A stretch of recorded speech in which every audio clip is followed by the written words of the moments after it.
Bismillahirrahmanirrahim. Assalamualaikum warahmatullahi wabarakatuh. Alhamdulillahirrabbilalamin. Wassalatu wassalamu ala rasulillah. Saya sekarang sedang berada di kota Surabaya. Kalau kata orang Jawa, dilalah ketemu dengan salah seorang setan juga nih. Assalamualaikum Ko Ayung. Waalaikumsalam warahmatullahi wabarakatuh. Namanya panggilannya Ko Ayung. Ini juga setan nih ternyata. Artinya setan gitu ya. Marganya tan. Gerombolan setan. Gerombolan. Nah, oke. Jadi alhamdulillah hari ini saya bertemu dengan Ko Ayung. Setan, jadi sama-sama setan. Ternyata beliau nih dulu sempat jadi mualaf, tapi udah lama banget Pak ya. Iya. Tahun berapa? 97. 97, Masya Allah, lama bener. Nah, jadi nanti saya akan ngobrol-ngobrol dengan Ko Ayung ya. Boleh Kok. Bener ya, panggilannya Ko Ayung bener? Yuri aja nggak apa-apa. Siapa? Yuri. Kok sedemenan panggil Ko Ayung. Ayung. Oke, boleh. Biar kelihatan Cinanya. Nah. Itu nggak boleh. Ko Ayung. Ya, alhamdulillah nih. Jadi ceritanya masuk Islam 97. Udah lama banget ya. Berarti kan udah berapa tahun? 97, 13, tambah 23, berarti udah 36 tahun? Iya, betul. Masya Allah. Berarti umur berapa waktu masuk Islam? Itu kurang lebih 21 ya. Oh, 21. Ya. Waktu itu sebelum masuk Islam dari agama apa? Kristen. Gerejanya Pantai apa? Costa. Gerejanya namanya apa? Pantai Costa. Gereja Pantai Costa. Cuma gereja Pantai Costa doang itu? Di Surabaya? Iya. Bukan, di Tulungagung. Oh, di Tulungagung. Oh, gitu. Oh, jadi aslinya?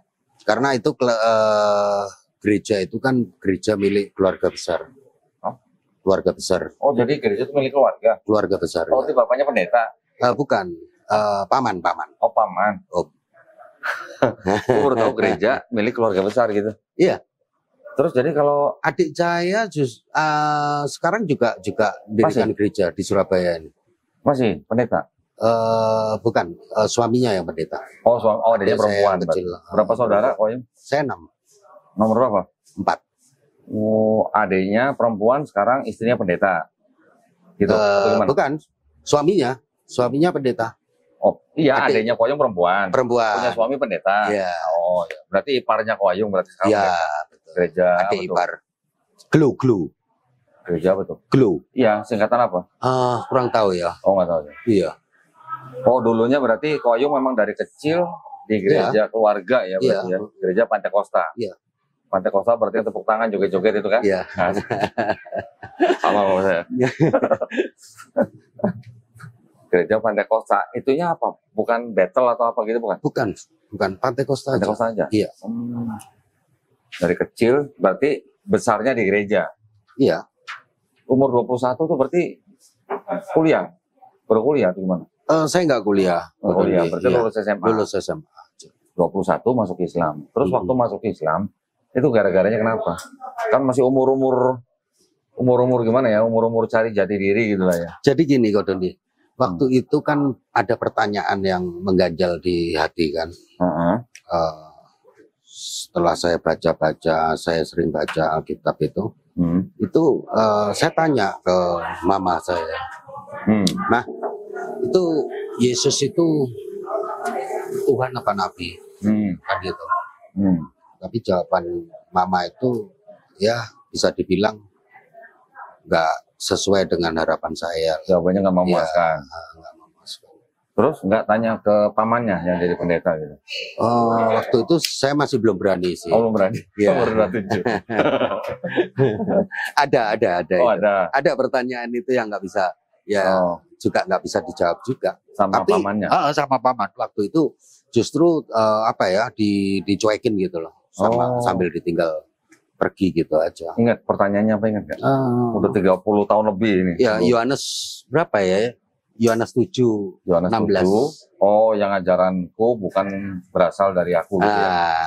Tapi dari yang mengutus aku gitu ya. Iya, betul. Dijawabnya gimana?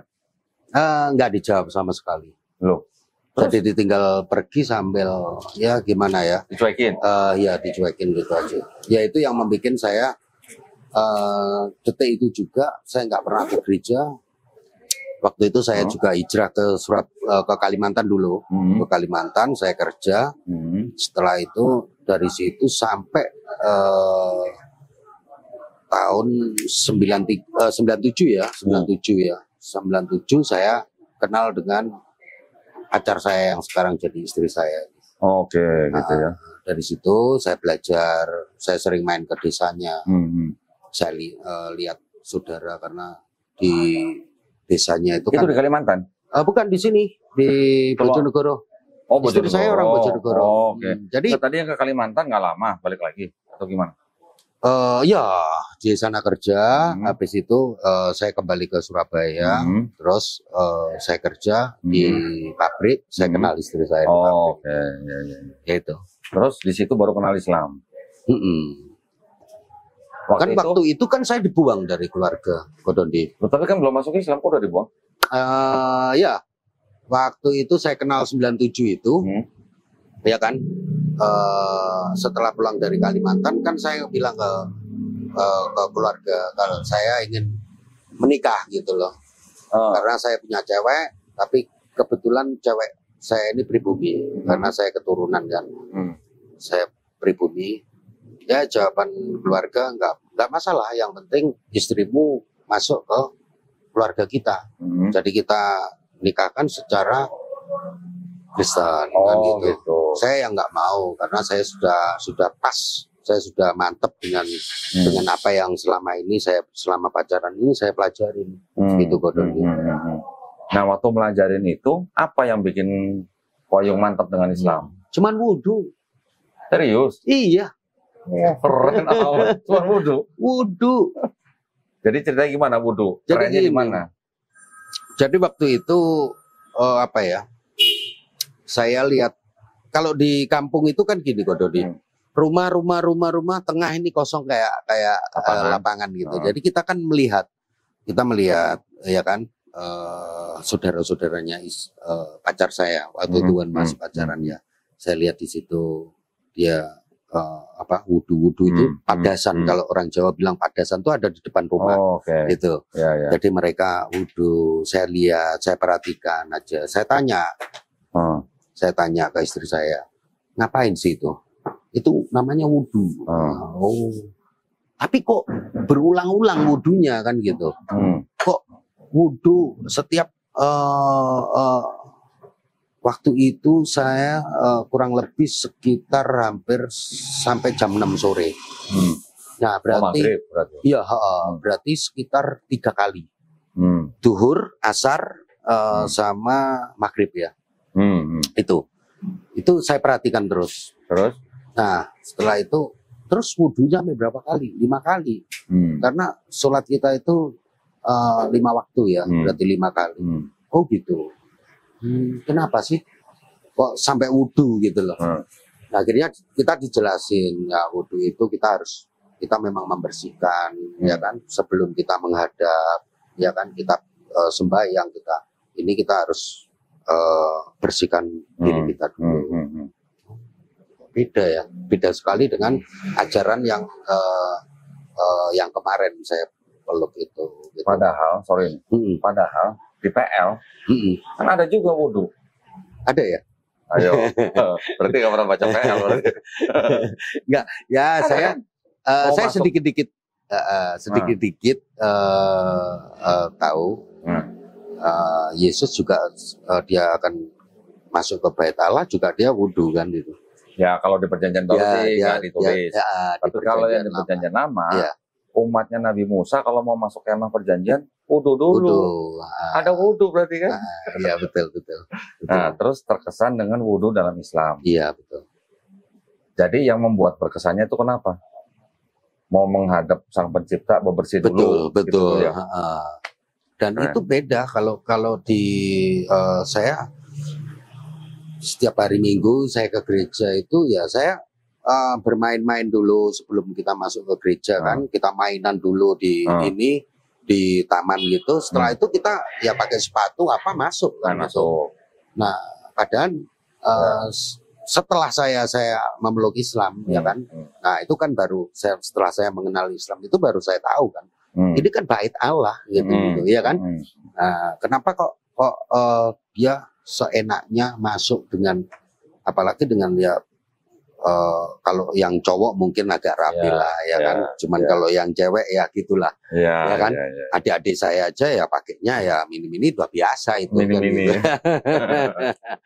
gitu kan, mini-mini tank top ya. Iya gitu kan. Jadi 21 ya masih sangat muda ya sebenarnya, tetapi melihat Islamnya dari wudhu itu sudah bisa menjadikan Ko Ayung waktu itu mengambil keputusan untuk masuk Islam. Iya.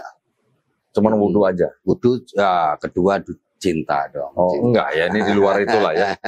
Di luar daripada hubungan dengan pacarnya waktu itu. Tetapi yang saya pengen tekankan atau saya pengen tahu persis tuh Islamnya tuh apa gitu yang menarik Ko Ayung selain wudhu gitu, ada nggak? Apa ya? Apa mungkin sunat, apa mungkin kalau sunat sih saya sholat. dari kecil. Oh, dari kecil malah dari sunat. kecil. Okay. Setelah SD memang apa ya, saya hidup di desa, jadi waktu itu banyak orang di kampung saya itu yang Chinese yang Kristen ya sunat ya. Sunatnya karena agama atau karena gimana? Karena kesehatan. Orang tua yang nyuruh atau ikut-ikutan? Orang tua malah. Orang tua.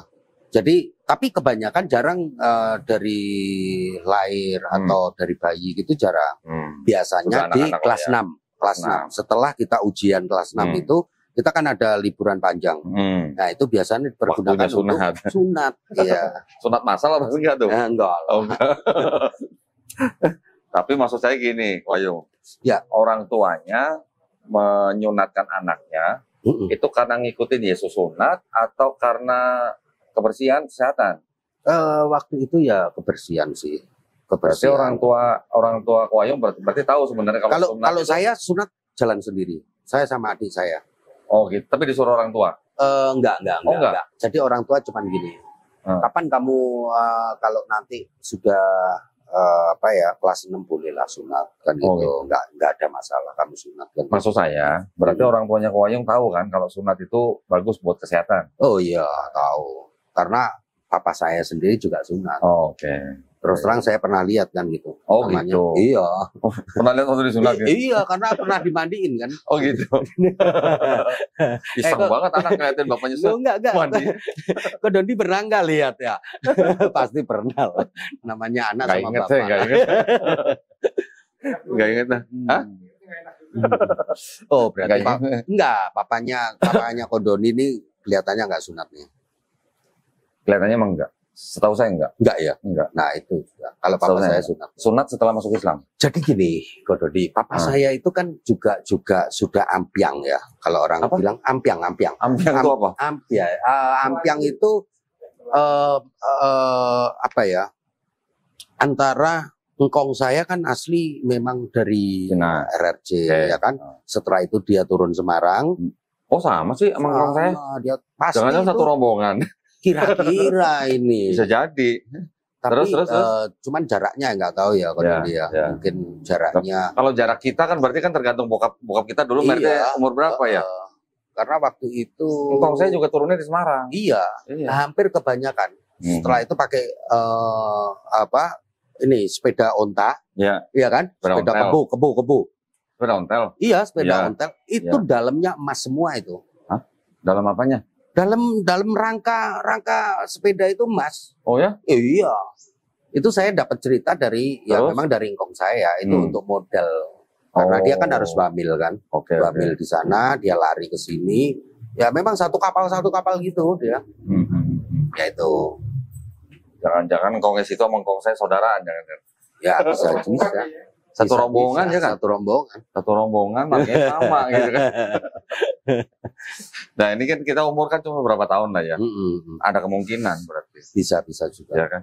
Dan memang banyak yang dari RRC datang ke sini. Semarang. Iya kebanyakan Semarang.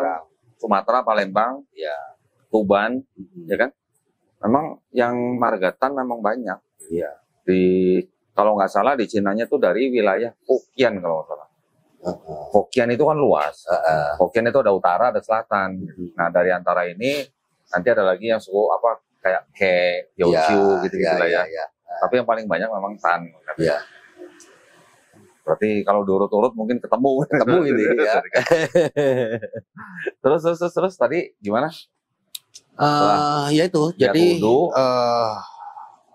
apa ya, engkong saya ini setelah turun Semarang, dia itu nikah dengan orang pribumi. Kebetulan anak kepala desa. Ya itu. Nah, cuman ya ini Ko Dondi sampai sekarang ini ya tahu sendiri saling mempertahankan agama. Makanya itu pernikahan kalau nggak benar-benar ini satu agama di dalam pernikahan itu, yaitu saya pengalaman dari makanya saya nanti mendidik anak-anak saya juga harus satu agama, ya kan? Karena saya kasihan, jadi nenek saya di makam Muslim, engkong saya ini di makam Jadi Kristen. dulu engkongnya gitu. nggak masuk Islam? Enggak. Jadi gitu. Nah, lahir papa kawin dengan mama saya orang Tulungagung gitu. Orang apa? Tulungagung. Itu. Papanya Gitu. sama mamanya itu berarti memang dua-duanya udah Kristen dari kecil? Kalau mama Kristen dari kecil. Karena itu di situ keluarga Kristen semua. Papa masih Konghucu waktu itu, Konghucu. Jadi kita sempat ngalamin. Apa sembayangan itu sempat ngalamin. Kalau papanya waktu Koayung lahir, papanya masih Konghucu atau udah Kristen? Siapa? Koayung atau lahir? Sudah Kristen. Sudah Kristen. Sudah berarti nggak jadi tahun 80. Jadi tahun 80 itu papa sudah Kristen. mulai ke Kristen. Berarti nggak ngalamin ke Gunung Kawi tiap tahun? Enggak. Kalau saya dulu tiap tahun ke Gunung Kawi diajak papa. Oh gitu ya. Itu masih Konghucu juga. Jadi dari Gunung Kawi beli patung kuankong. Ya betul. Diisi di sono, bawa pulang sampai di rumah semua begini. Pakai hiu gitu kan. Oh berarti di rumah nggak ada kuankong ya? Nggak ada. Nggak ada. Gitu. Oh setelah papa menikah sama mama, baru papanya masuk Kristen. Terus gitu. Punya gereja itu? Mama yang keluarga mama yang punya gereja mama. itu. Dari awal memang berarti udah Pantekosta berarti mamanya? Iya. Gitu. Itu berarti udah lahir dan besar memang di dalam keluarga Kristen gitu. Iya. Berarti anak-anak semua Kristen semua. Dari 6 saudara yang masuk Islam siapa? Saya. Cuma Koyong doang? Iya. Pakai diusir? Jadi keluarga besar ya, mulai dari engkong, itu cuma 2 orang berarti. Siapa aja? Ya saya sama nenek kan. Oh, sama maksudnya yang saya panggil emak. Maksudnya ya, yang berarti yang revert gitu lah. Enggak ada. Berarti cuma Koyong doang? Gara-gara itu Koyong dibuang dari keluarga? Iya. Dibuang. Benar dilepas? 15 tahun saya dibuang. 15 tahun tidak dianggap anak? Iya. Lumayan. Jadi, 15 tahun berarti pas giliran anak saya umur 14 waktu itu. 14 tahun. Tahun 2010 saya dinikahkan sah, dan waktu itu saya harus waktu syahadat kan kita belum ada ini ya, Ko Dondi, kita belum ada sertifikat ya kan. Terus kita cuman penghulu aja ya kan, syahadat di penghulu waktu kita nikah itu. Nah setelah itu tahun 2010 papa main ke rumah. Ya kebetulan saya sudah punya rumah, bisa beli rumah sendiri. Ya mungkin namanya orang tua ya, Ko Dondi. Akhirnya dia luluh juga. Dia pengen lihat cucunya. Waktu itu saya punya 2 anak, 2 sudah, yang 1 masih bayi juga. Nah itu setelah itu kita dinikahkan secara Muslim, nggak apa-apa. Dinikahkan oleh? Papa sama papa suruh manggil mertua saya, ya kan, suruh kumpulin ke Surabaya semua. Nah, setelah itu cuman terserah papa juga, kamu mau rayain nggak apa-apa, kamu mau sederhana juga nggak apa-apa. Saya milih yang sederhana aja. Kebetulan saya waktu itu nikahan juga di KUA aja, di KUA. Waktu itu di Sidoarjo. Oh gitu. Di Sidoarjo saya punya ambil rumah di sana kan. Setelah itu sudah. Mamanya gimana waktu itu? Mama ikut juga. Mama ikut juga. Jadi malah cuman yang kakak sama adik-adik saya nggak ada yang ikut. Malah ikut. Cuman jadi, papa sama mama. Setelah Koayung menikah, punya anak umur 14 tahun, orang tua malah mendekati untuk menikahkan ulang. Iya. Tapi secara Islam. Iya. Alhamdulillah dong. Iya. Oh keren. Akhirnya menerima. Iya. tapi cuma 2 tahun. Setelah itu saya belum sempat dakwah di papa sama mama. 2 tahun papa meninggal. Tapi kalau mama masih ada. Mama sekarang masih ada. Cuman kalau mama sulit. Sulit sih. Usia berapa kalau mama? Sekitar 78 lah ya, hampir 80. Sepuh juga ya. Masih sehat ya? Alhamdulillah sehat. Sering kunjungin dong? Oh sering. Semalam saya ada. Oh semalam? Iya, semalam ngumpul. Mamanya sekarang tinggal di Surabaya tuh di Tulungagung? Di Surabaya. Oh sekarang di Surabaya? Sama kakak. Gimana? Udah coba dakwain dikit-dikit? Gini. Atau gimana? Saya mulai mendalamin bener-bener yang saya mendalamin, saya sholat, apa rajin itu justru saya 2 tahun yang lalu. Terus saya buka ya, nggak apa-apa lah ya. Saya harus jujur lah. 2 tahun yang lalu. Nah setelah itu saya masuk ke ke Zoom ya kan, lihat di YouTube ya kan, dengan diskusi-diskusi lintas agama itu. Nah setelah itu justru saya tertarik. Tapi waktu itu Kodon dia beda sama sekarang Kodon dia. Sangat beda. Waktu itu justru mengetuk saya untuk saya ini takut sama Allah. Gitu loh. Tahun berapa kira-kira itu? Ya 2 tahun yang lalu lah. Oh 2 tahun yang lalu. Ya itu. Bedanya apa kalau Wayung bisa gambarin sedikit? Perbedaan yang kemarin dulu sama sekarang. Semenjak masuk ke TikTok ini sudah saya rasakan sudah nggak benar. Hah? Saya ngomong nggak benar ini. Nggak benar? Iya. Maksudnya? Jadi di situ banyak penghujatan. Oke. Justru dia mereka dari saudara kita Muslim, ya kan, dari agama sebelah juga, ya. Itu justru diciptakan di komal-komal itu untuk menghujat, saling menghujat. Tapi kalau memang di situ komal ini saling menghujat, luar biasa memang. Itu di angka 1000 lebih follower. Kalau 2 tahun yang lalu nggak begitu? Enggak, kita masih di Zoom ya. Oh, di Zoom. Jadi kita diskusinya itu kan masih bisa terkontrol karena ada moderatornya juga, ya kan? Kalau sekarang enggak ya? Sekarang nggak bisa. Oh iya. Justru pemilik komal ini yang buka live ini justru ngasih untuk gimana komalnya bisa rame. Jadi kalau hujatan, nah akhirnya dari situ saya mikir. Kebetulan kurang lebih sekitar 6 bulan yang lalu saya sudah mundur. Saya sudah nggak mau masuk ke komal-komal yang di situ ada hujatan-hujatan. Ya kadang saya ngerinya itu sampai sekarang saya teringat itu. Ya kan. Penyembah bangkai naik. Ya kan. Ya. Pemakan babi naik. Ya kan. Nah itu dari situ gimana ya Kodon dia, saya merasa nangis kan. Tidak elok lah ya. Iya, mending kita panggil ayo Oten ya kan, yang mau diskusi ya kan. Nah, kan biar bagaimanapun ya, biar bagaimanapun orang tua kita masih ada yang Kristen. Betul. Saudara kita masih ada yang Kristen. Keluarga besar kita juga masih Kristen. Iya. Bagaimana kalau kita mau menghujat mereka kan keluarga sendiri gitu. Iya. Itu maksud saya gitu. Iya. Ya memang keyakinan kita sudah beda. Kita memang kita punya selama diskusi saya di Zoom ini saya mendapatkan ilmu banyak. Itu loh, ilmu banyak tentang Bible, isi Bible. Justru dulu saya enggak seberapa ini di Bible karena ya itu 1 minggu sekali. Itu saya bawa, ya kan? Dijepit ketek. Iya, saya bawa. Ya kan, habis itu masuk gereja, di situ sudah ada ada tema untuk minggu itu. Ayatnya kan, pilihan. Iya, pilihan pastilah. Jadi saya sampai terbelalak waktu di Zoom itu, saya juga terbelalak dengan ayat-ayat yang saya nggak pernah dengar gitu loh. Gitu, betul. Nah, cuman untuk masalah tadi ya, Kodon dia, ya itu saya pernah saya kalau berkunjung silaturahmi ke saudara, ke kakak kita ngobrol-ngobrol sudah menyinggung masalah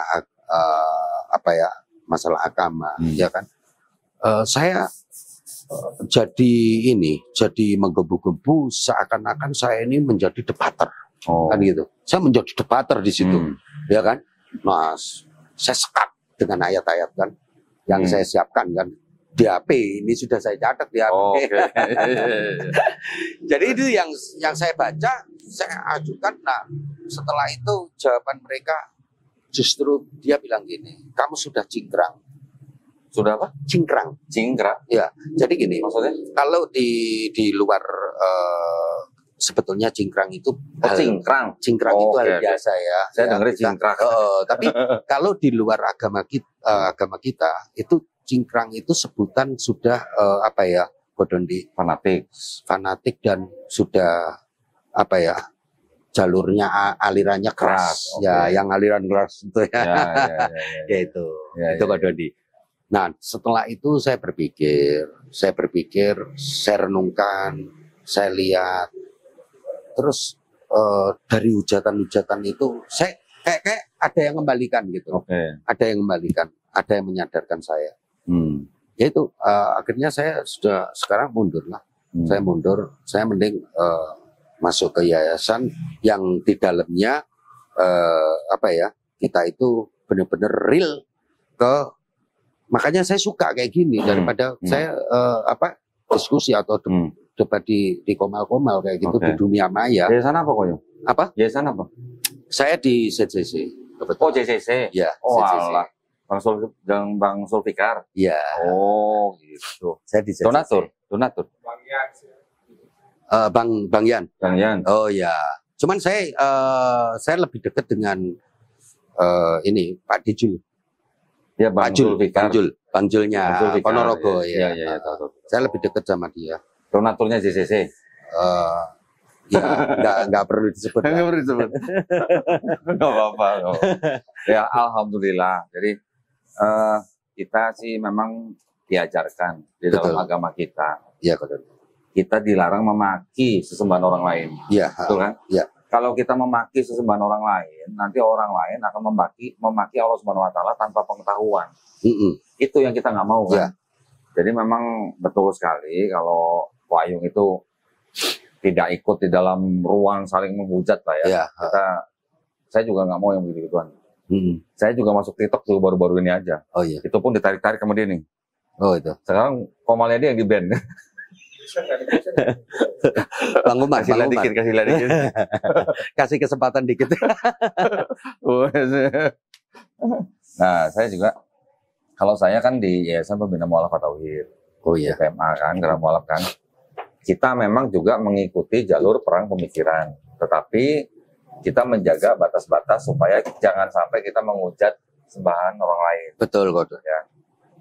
Kalau saya memang ditargetkan untuk berdebat, tapi dengan pendeta. Setahun 2 kali. Minimal. Gitu ya. Jadi memang kita kalau berdebat harus debat yang bermartabat. Gitu. Bukan berdebat yang saling overtalk gitu lah. Iya. Kita harus yang bermartabat, tempatnya harus ya paling tidak yang layak gitu, yang bagus. Kemudian topiknya jelas, kemudian secara akademis atau ilmiah gitu, bukan saling menghujat gitu. Itu kita tidak mengikuti yang begitu-gitulah. Iya. Karena kita bisa terpapar loh di situ ya kan. Terpapar loh. Karena jadi kita bisa perang saudara. Betul. Karena ya kan, saya sama saudara bisa bunuh-bunuhan loh masalah itu. Itu makanya. Ya karena kita saling ini Kodoni, kita saling bersih tegang kan. Jatuh-jatuhnya kan saling menyerang pribadi. Betul. Kita nggak boleh. Gitu. Kalau di dalam ranah debat itu kan tidak boleh ada yang namanya ad hominem. Menyerang pribadi debater nggak boleh. Yang harus kita serang, yang harus kita injek-injek tuh argumennya, bukan orangnya. Betul. Gitu. Makanya kita di Yayasan Pembina Mu'alafah Tauhid kita tidak boleh berdebat online tanpa moderator. Makanya kita lebih suka debat offline, tatap muka. Betul. Mau buka-bukaan kitab gitu loh. Betul. Itu yang kita lakukan. Alhamdulillah lah kalau gitu Bang Wayung ini berarti ya sepemikiran lah ya kita ya. Jangan sampai kita mempermalukan agama kita sendiri gitu ya. 2 tahun yang lalu tuh berarti udah mulai berarti di Zoom ya waktu itu. Iya. Terus setelah itu malah membuka, gimana ceritanya membuka pikiran Wayung gitu? Iya. Jadi lebih sadar, lebih ngerti ya kan. Jadi kembali ke sholat. Ya, alhamdulillah ya. Nickname-nya apa tuh ditanya? Apa? Nickname-nya apa? Di Zoom. Bismillah. Wes gila, ngeri gitu ya. Oh ya, saya pernah juga diundang kok di Zoom-nya JCC. Iyalah, kita kumpul-kumpul lah kok di. Ya, waktu baru-baru buka, tapi belum jadi yayasan waktu itu. Belum jadi yayasan. Saya kenal baik sama Bang Jul. Iya. Kenal baik. Alhamdulillah ya, berarti ya 97. Kita juga sama Bang Jul juga kita mau mengadakan apa ya, ini. Kita mau langsung ke lapangan. Langsung ke lapangan kalau kita. Cuman bukan untuk ini, bukan untuk debat, untuk diskusi enggak. Jadi tujuannya kita mau santunin apa ya, kita fakir miskin, fakir miskin, ya kan? Itu yang mau kita jalankan, dan kita mau ada program-program untuk menghidupkan kembali ZCC kan gitu. Ya untuk bisnisnya. Kebetulan kita bikin suatu PT. Karena kalau di yayasan kan kita nggak bisa bisnis, ya kan? Nah, sedangkan yayasan ini juga kita butuh, kalau bisa jangan sampai kita kurangin, atau kalau bisa kita hilangkan, kita minta donatur kan gitu. Ya kan? Nah, gimana caranya? Ya kita bikin usaha kan, unit gitu. usaha. Unit usaha. Ya, alhamdulillah. Tapi keluarga, anak-anak semuanya gimana? Alhamdulillah. Alhamdulillah. Ada yang masuk pesantren, anak-anak? Belum. Tapi maksudnya Ko Wayung ini dengan anak-anak berarti kan istilahnya Islamnya jaga gitu ya? Iya. Atau gimana? Atau dibebaskan? Enggak lah, kita jaga. Yang penting sholatnya itu, terutama sholatnya itu yang saya suruh jaga. Ya. Alhamdulillah ya berarti ya. Jadi gara-gara wudhu, masuk Islam, kemudian sekarang insya Allah istiqomah gitu lah ya. Insya Allah. Saya dulu pernah juga, Wayung, ini kita berbagi cerita ya. Waktu saya sebelum masuk Islam, saya juga sempat takjub gitu ya, takjub dengan wudhu. Saya tahu di dalam PL juga ada wudhu. Tetapi maksud saya punya, entah dari mana, saya kayak semacam punya pandangan sendiri. Gila ya, kalau orang wudhu itu dia mencuci tangan, ya kan? Mencuci tangan tuh kok seperti membersihkan dari perbuatan tangan. Mungkin kita pernah mencuri, mungkin kita pernah mengambil hak orang lain, mungkin kita pernah nyakitin orang lain dengan tangan kita, mungkin kita pernah yang nggak baik lah dengan tangan kita cuci. Kemudian kita cuci mulut, mulut kita nggak tahu, mungkin mulut kita pernah berucap menyakiti hati orang lain, ya kan? Kita mencuci muka. Ya, artinya kan ada pandangan, ada penciuman, ada pendengaran gitu kan. Seperti kayak sedang membersihkan dari segala sesuatu yang buruk gitu. Mata kita mungkin melihat sesuatu yang tidak baik. Kuping kita mungkin mendengar sesuatu yang tidak baik gitu kan. Mencium dan segala macam. Semua indera kan ada di muka gitu. Kulit kita juga cuci sampai ke siku. Kalau dulu kan saya lama di perusahaan, kerja di perusahaan. Kalau di istilahnya di perusahaan itu kan ada kayak budaya seperti orang sikut-sikutan gitu. Tahu kan? Iya. Ya mungkin nggak di perusahaan lah, mungkin di mana juga ada. Semua. Di gereja juga mungkin ada ya. Sikut-sikutan lah. Kita bersihin tuh sampai siku. Betul? Iya. Kita juga bersihin kaki, ya kan? Mungkin kaki kita udah pernah bawa kita kemana tempat yang nggak benar gitu. Iya. Nginjek apa? Nah, maksud saya gitu. Jadi saya seolah-olah kayak punya pemandangan sendiri. Wudhu itu seperti itu gitu. Ya, dari wudhu itu selain juga saya mempelajari hal-hal yang lain, ya alhamdulillah saya menjemput hidayah. Salah satunya juga dari wudhu. Sama berarti sama Wayung. Tapi Kodoni luar biasa. Ilmunya udah. Biasa aja lah. Kebetulan aja. Saya kan waktu itu kan malah pengen sebenarnya membekali diri dari keluarga sebenarnya. Awalnya untuk keluarga sebenarnya. Supaya kalau ada yang tanya, saya udah tahu jawabannya gitu. Oh gitu. Nah, keterusan gitu ceritanya. Oke, nah, Wayung. Dan bedanya wudhu, kita sehari 5 kali, ya kan? Tapi kalau baptis kan kita sekali seumur hidup. Ya itu. Sebenarnya baptis itu, kalau di dalam tradisi. Ini saya mau tanya, Pak Dodi ini. Ini karena saya lihat di beranda sih, di TikTok. Ada yang menyebutkan wudhu disamakan dengan baptis. Gimana itu? Bukan Ini wudhu. sekarang saya yang kembali ya. narasumber nih. Narasumber. Gimana? Sebenarnya kalau wudhu dibandingkan dengan baptis kurang tepat. Gitu ya. Tapi kalau tradisi Yahudi, ada mereka seperti kayak tradisi baptis tuh ada. Tapi itu maksud dan tujuannya adalah untuk penyucian. Ya. Ternyata kalau di dalam Islam, yang sama atau yang serupa, itu mandi junub. Gitu. Jadi di tradisi Yahudi, baptis itu untuk penyucian, ya. Digantikan atau dalam tanda kutip nih disempurnakan dalam Islam dengan mandi junub. Ya kalau di Arab kan mungkin tapi bukan wudhu. Bukan. Kalau di Arab kan mungkin dulu kan susah air kan. Iya, iya. Mau cari kolam yang berendam kan mungkin susah. Diganti dengan mandi junub. Yang penting semua badan terkena air. Kalau yang di Yahudi kan harus mencelup benar-benar. Iya. Di antara Yahudi dan Islam di tengah-tengah, baptisan ini dipakai oleh Kristen sebagai apa? Sebagai pernyataan iman. Awalnya untuk menghapus dosa. Tetapi kemudian oleh gereja dirubah menjadi semacam pernyataan iman.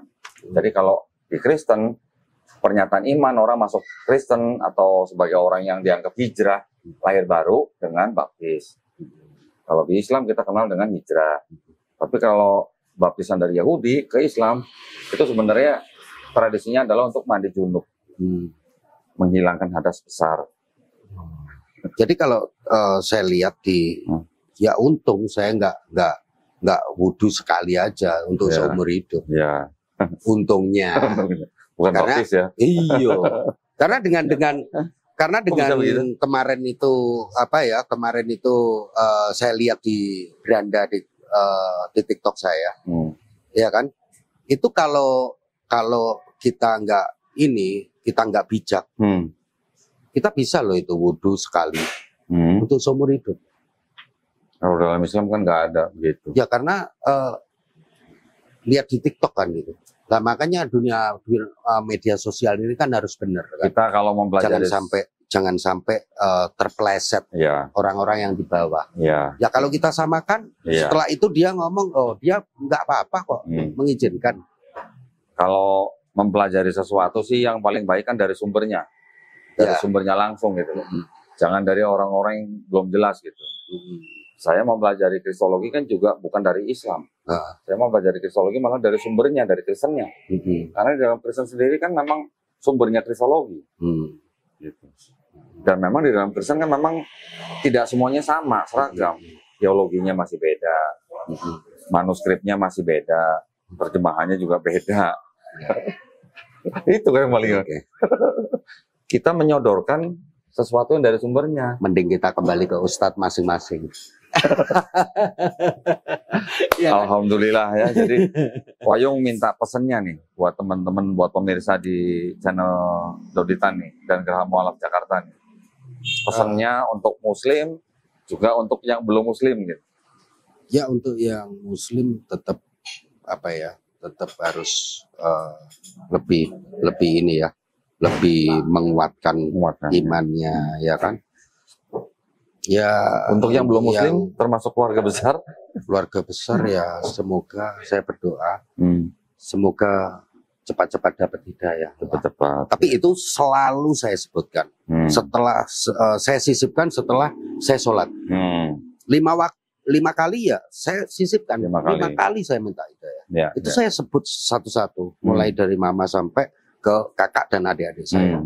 Itu. Alhamdulillah. Ya tinggal nanti hidayah itu kapan turunnya, Allahualam. Allahualam. Hidayah kita serahkan aja. Hidayah hanya milik Allah Subhanahu wa taala ya. Gitu. Alhamdulillah. Cukup menarik ya tadi ya ceritanya dari Wayung ya.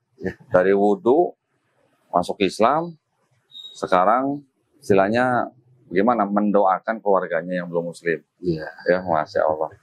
Terima kasih banyak perhatiannya para pemirsa. Buat para pemirsa yang mungkin ingin membantu perjuangan dakwah kami, dipersilakan mengirimkan ke BSI nomor 111889988 atas nama YPM At-Tauhid Jakarta, dan bisa konfirmasi ke nomor handphone 0813 9883 7007. Barakallahu fikum. Semoga partisipasi para pemirsa diterima di sisi Allah Subhanahu wa taala. sebagai amal jariah ya. Amin ya rabbal alamin. Baik, sekali lagi terima kasih atas perhatiannya. Kita jumpa lagi di konten-konten selanjutnya. Wabillahi taufiq wal hidayah. Wassalamualaikum warahmatullahi wabarakatuh. Salam sehat kok. Ya, salam sehat ya.